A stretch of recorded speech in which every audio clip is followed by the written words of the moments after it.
Thank you, Mr. Secretary. The chair will now recognize Mr. Edwards. Thank you, Mr. Chair. Mr. Secretary, thanks for being with us this afternoon and spending so long to answer all of our important questions. The IIJA spent more federal dollars than in many decades for United States infrastructure.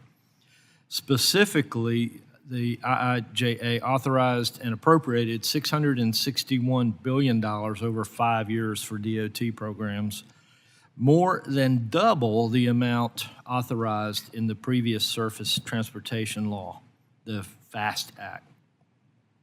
In preparation for this hearing, the committee requested from DOT the total amount of IIJA funding distributed to date. DOT's response was not comprehensive in its accounting of distributed IIJA dollars and, in fact, differed from previous estimates provided to the committee by DOT.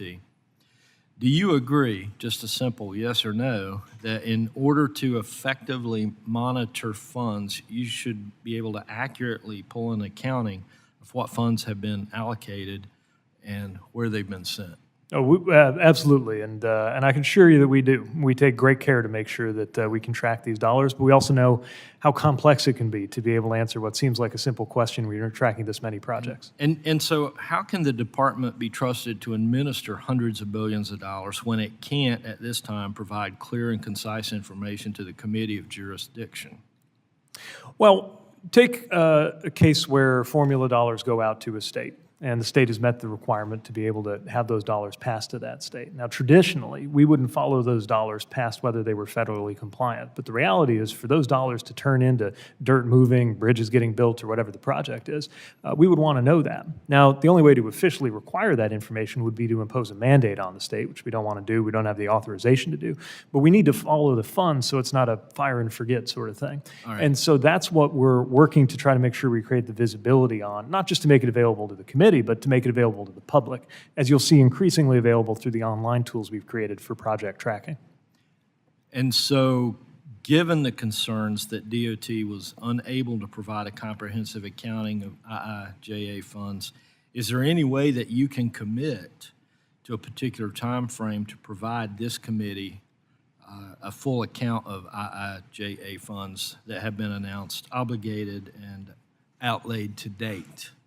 We will always provide accurate information about the use of the dollars that have been entrusted to this department, and where we're trying to follow them through the hands of a non-federal agency that they've gotten into. We'll do our best to try to understand that too. What I can't commit to is data that does not belong to us, but we're trying to make sure without creating onerous reporting requirements that we can still follow it, because of course we're interested too in how those projects are proceeding, even if they've already satisfied the fundamental federal requirements.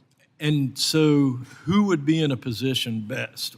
Would it be your office or would it be Congress to require some sort of reporting from the states in order to get the information to you that this committee requires to do its job? We think that we definitely hit the states with a lot of reporting requirements, so I'm not here to propose that Congress add even more. But over time, if we find that there are visibility issues or problems, we would certainly engage both the states and potentially this committee on how to make sure that we address them without creating undue burden. And so I'm not sure I heard who would be responsible for. Well, we think of it as our job, but if we need help from Congress, we'll make sure to tell you. All right, thank you. One other question, coming a little bit more close to my district. An important program in North Carolina is the Appalachian Development Highway System, the ADHS, which includes Corridor K in particular, which needs additional funding to complete its final segments. Can you share your thoughts on the importance of the ADHS and projects like Corridor K to improve access and mobility for isolated rural populations, including what that can be done for economic activity and quality of life in rural areas like I represent? We strongly believe that connectivity to highways and ultimately to the federal and interstate highway system is an important part of the lifeblood of any economy. And when there are communities, including Appalachian communities, that have been left out of that level of connectivity, we know that limits opportunities for families, for workers, for cities and towns and counties, which is why the ADHS is important and I know enjoys a high level of support from Congress and from us too.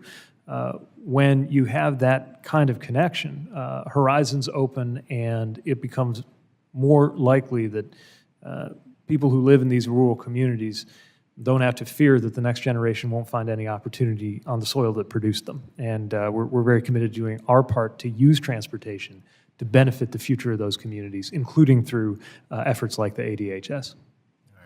Thank you, Mr. Chair. I yield.